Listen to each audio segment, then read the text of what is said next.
Hello YouTube, I'm Dawn and welcome to Double D Homestead, and today I'm going to be making Hershey's Special Dark Cocoa. Let's see the exact name of it here.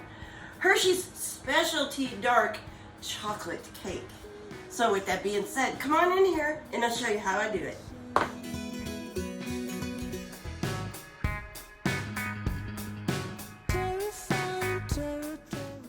Okay, so the first thing I'm going to do is get my flour and then my salt and baking powder, and I'm going to sift this in here together just like so real quick. And I'm going to get my powdered cocoa, dark powdered cocoa, and sift that in there so we don't have any lumps, because cocoa will lump on you. So I'm getting the lumps out. See how lumpy? And then I'm just gonna smish it so it's not lumpy. See, there's baking powder lumpy. And then I'm gonna sift my sugar in here. Make sure it's not lumpy. And then I'm just gonna take these lumps away. And I've got my oven on 350. Sorry about that. My oven on 350. And I use baker's spray on my pans. And if you don't have baker's spray, just oil. And then put a light coat of flour in there and shake it around. Knock out the excess. And bam, you're done. Excess, not access. And then I'm going to take 2 eggs. Can you see? And I'm going to put them in there. Just like so. And then I'm gonna put in a 1/2 cup of vegetable oil, just like so, and a cup of milk, very carefully. And then I'm gonna mix this and beat it for 2 minutes.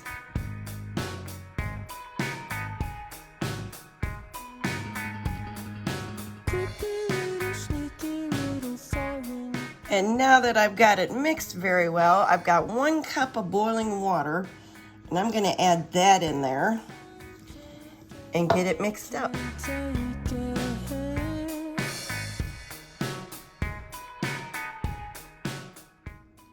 And now that I got that mixed up well, I'm going to go get these beaters in there. I almost forgot 1 teaspoon of vanilla, and I've already put my mixer up, so I'm just gonna go ahead and put this in here by eyeball. And then I'm gonna take my beater from my mixer and just give it a good mix. Make sure it's mixed in there good. What I have here is 2 small pans. What size are these? I can't even remember. They're like a 4-inch cake, 5-inch cake. So I got 2 of those because I wanna make a real small birthday cake for Mark's best friend. He is 77 today, y'all. And the man still cuts and busts by hand without a log splitter his own firewood. Yes, he's gonna live to be 100. He's healthy as a horse. So I'm gonna make 2 small cakes, and I'm measuring it to make sure I get them about the same thickness. And then I've also got 2 more cake pans to make another cake. And these are 8-inch. I usually do a 3-layer 8-inch cake, but since I'm making another small cake, I'm just doing a 2-layer today. And Mark loves dark chocolate. He's not big on milk chocolate because it hurts his stomach, but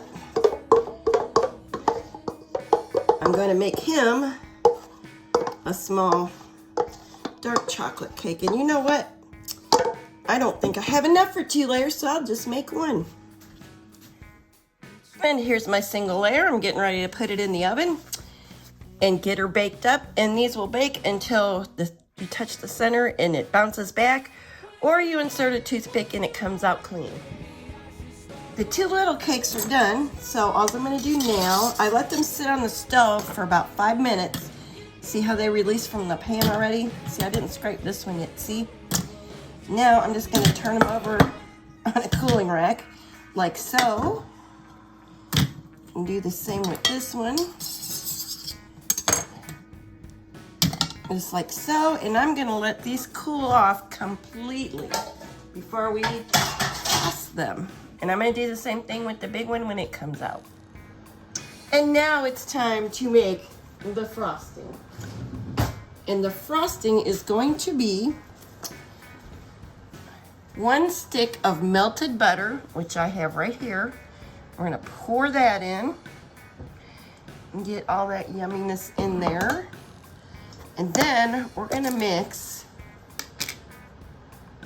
2/3 cup of the special dark cocoa, and that's what I'm using, into the butter.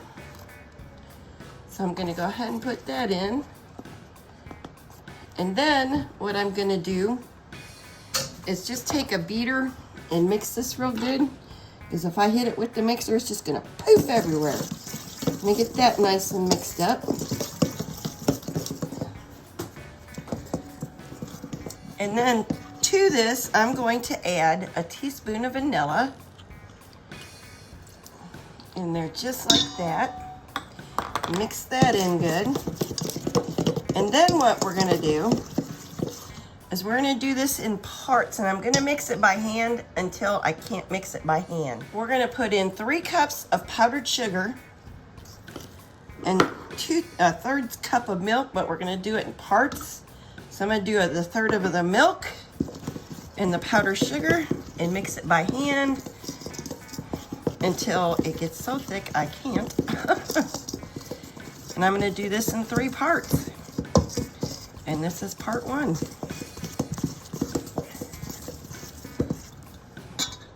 And this is part 2. I'm already making a mess, y'all.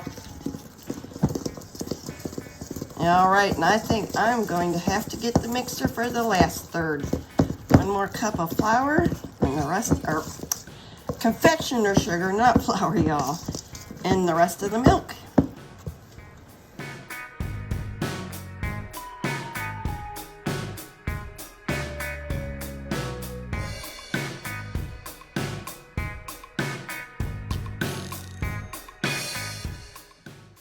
And now these are cool and everything, I'm gonna take this big serrated knife, and as level as I can, I'm gonna just cut this big crown off on the top.